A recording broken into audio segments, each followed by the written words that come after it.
Welcome to Okie Outdoor Adventures. Today I wanted to talk to you about the Shimano SLX DC. If you're like me, by now you've heard of Shimano reels and of course you've heard of the digital chips. If just about any channel that you watch on YouTube, you're going to see that beautiful patented whine of the DC reel braking system. So I wanted to talk to you today specifically about the Shimano SLX DC. Now, I got my first DC reel last week and I did a considerable amount of research before making that investment. And it is an investment, guys. It's not just a purchase, it truly is an investment. If you're committed to fishing, then you need to have the appropriate gear to get the job done. That doesn't necessarily mean that you need a Shimano or a DC reel or any high-end equipment to catch fish, but for me it was time to make that step in my progress or my progression as a fisherman. So what I wanted to share with you today is 5 do's and don'ts for the Shimano SLX DC in hopes that it will help you make an informed and intelligent decision as you look to either purchase or use one of these reels. So we're going to start off with number 1, and these are not weighted, so this is not like 1 is not the most significant, 5 is not the most significant. This is just 5 do's and don'ts. So number 1, do make sure that you're using all of the tools available on the reel to maximize your casting potential.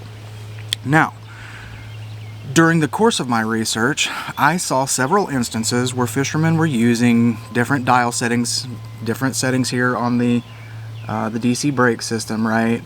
And different settings on the tension knob, and they had mixed results.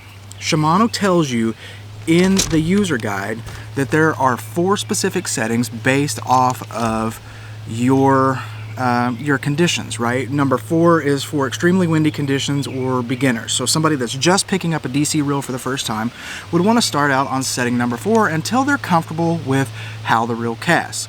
Number 3 is for fluorocarbon lines in any condition. So windy, calm, it doesn't matter. Fluorocarbon lines, typically you want to set it on number 3.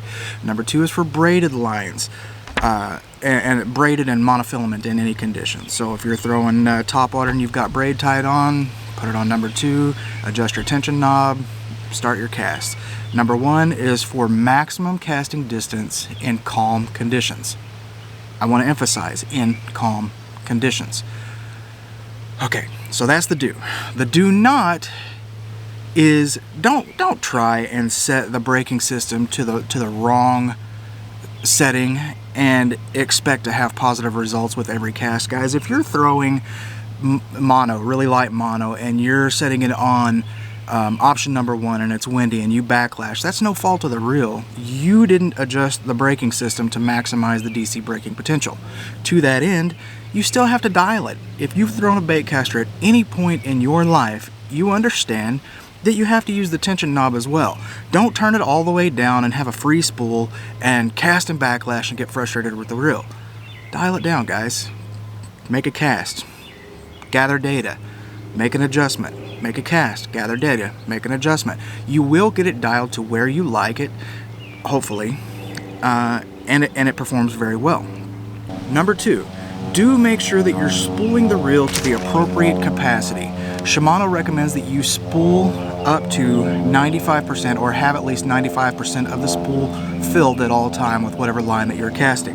There's a tapered edge on the edge of the spool. You want to fill as close as you can to that, if not to it, without any spillover. The reason for this is if you get below that 95% threshold, the spool speed is easier to increase and you're going to end up causing more backlashes because of your spool speed. So that one's pretty self-explanatory. Just make sure that you're spooled to the maximum capacity. If you happen to backlash and you have to cut out line, I would personally recommend that you reline that reel. You might be able to get away with it, you might be able to dial to that lower capacity, but you're going to end up regretting it in the long run. I did, I know that you will too. Don't think that you're going to be able to get away with casting without a full spool. Now, I just kind of touched about that in the do, but it got me bad. First day I had this out, I felt like I was in a good position. I made an adjustment, I threw, I had a wicked backlash, got a knot in my line, ended up cutting it out, had less than a maximum spool, And I found that no matter how I dialed, I really had to crank it down to be able to get a good cast, and at that point I was only getting 25 to 30 yards per cast. Might be okay, not what I was looking for. I'm not always fishing close enough to the structure that I'm going to alert the fish, so sometimes I want to be able to put the bait out there without having to be right on top of it. So don't think that you're going to get away with casting with an unfull spool. Number 3, do test and find what works for you, guys. Like I was saying, you have to make adjustments. You're dialing constantly based off the conditions, the wind, the rod that you have your reel on, your line weight, the lure that you're throwing. Test it, guys. Test and make adjustments. Again, that doesn't mean that you can set it on the absolute lowest settings and just rip it and not have any issues. That's what I'm talking about. It's fine tuning, guys. Fine tuning. Do not, number 3, do not believe that you're confined to one setting. Just because you have it on 3 because you're throwing fluoro and you have your tension knob adjusted, you may not be getting the maximum casting distance. Again, test based on your conditions, guys. Don't feel trapped to one setting just because the manual says that. That may sound like a bit of a contradiction based on what I said earlier, but it's conditional. It's 100% conditional. Take into account every variable that you're dealing with at the time. Again, rod length, line weight, lure weight, conditions. Are you fishing from a boat? Are you fishing from the bank? What are you trying to accomplish? Don't feel trapped is what I'm trying to say here. Number 4, do condition your line.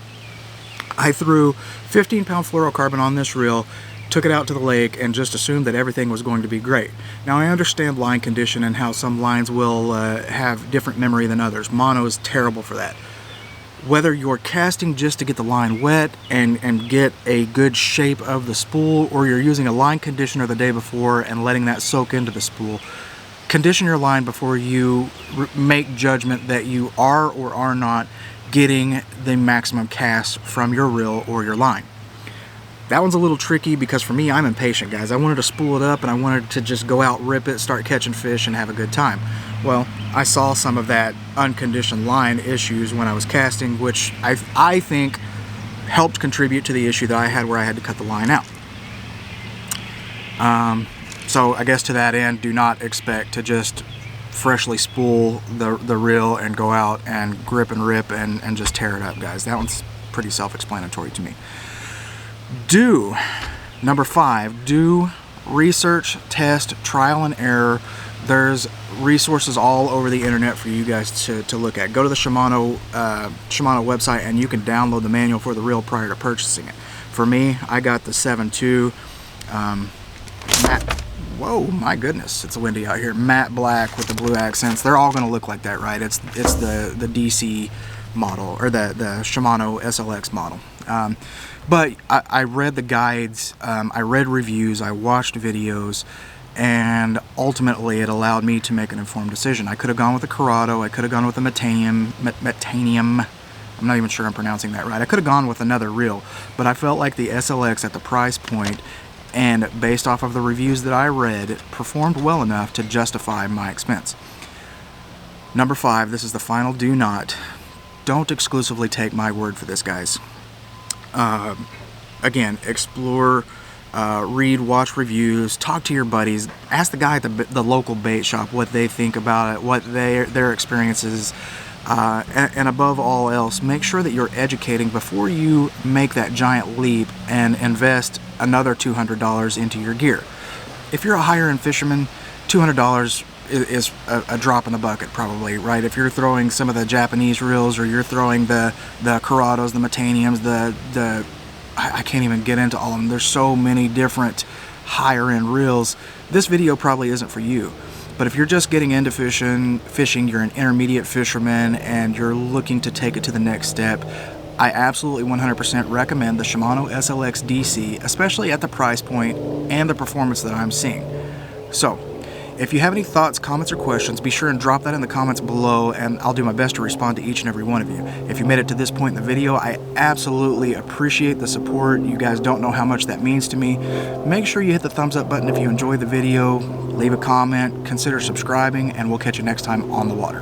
Thanks, guys.